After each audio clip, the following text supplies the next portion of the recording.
Can a woman who's not a virgin be married in ancient Israel? Or is such a woman automatically stoned to death as a prostitute? Or is she forced to marry her rapist if she was raped? She's no longer worth anything and cannot get married.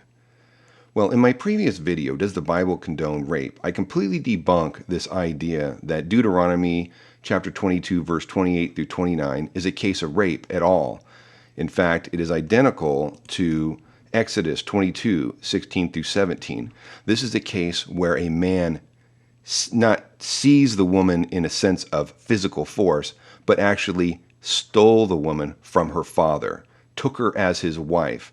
See, in ancient Israel, not everybody could afford to have a big banquet and a wedding ceremony. You could just take a wife. And in the case of Deuteronomy 22, 28 through 29, and Exodus 22, 16 through 17, what we see is a couple that has gone behind her father's back. And the man is taking this woman as his wife and trying to escape paying the dowry. He's stealing the woman away from her father. And this is not a case of rape, however. We sort of imagine that the people in the ancient world were so different than us, that they didn't fall in love and want to get married. This is a case where a man takes the woman away from her father without paying the dowry. He takes her as his wife, and he's trying to escape paying the dowry. He is essentially stealing this woman from her father, and that is the crime he is committing. So what drives this interpretation that this woman is being forced to marry her rapist is because a woman who is not a virgin is not eligible to be married in Israel. She is now worthless. No man will marry her. Well, that is completely nonsense. There are many instances where a woman who is not a virgin can get married. For example, just prior to this passage in Deuteronomy 22, 25 through 27, we see an actual case of rape where a woman is taken by force as a man who's murdering his neighbor, and she is raped, and the rapist is put to death, but this woman is still free to be married. She is not put to death, and there's nothing that prohibits her from being married whatsoever. She's done absolutely nothing wrong. A woman who is a widow, obviously not a virgin, is also eligible to get married.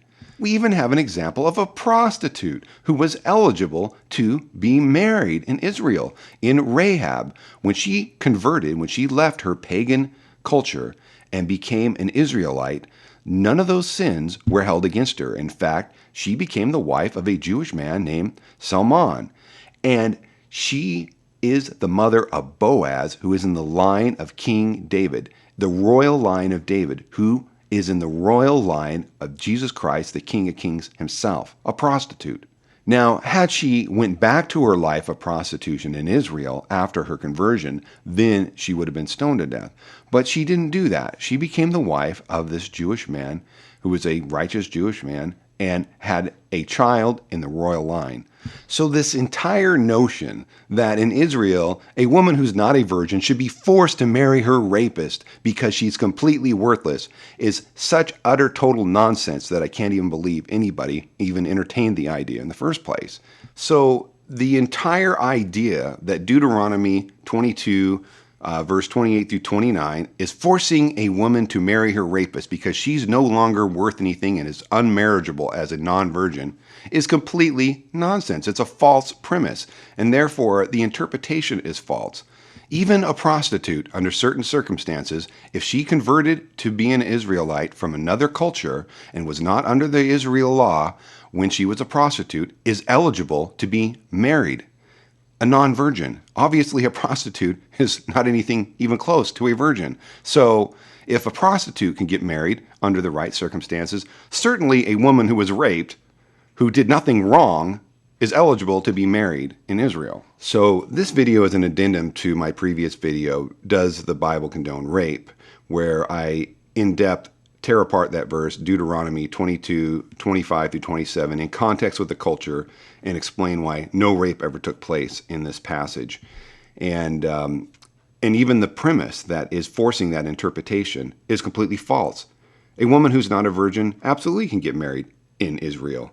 So if you would like a more in-depth explanation of Deuteronomy 22, verse 25 through 27, see my video, Does the Bible Condone Rape?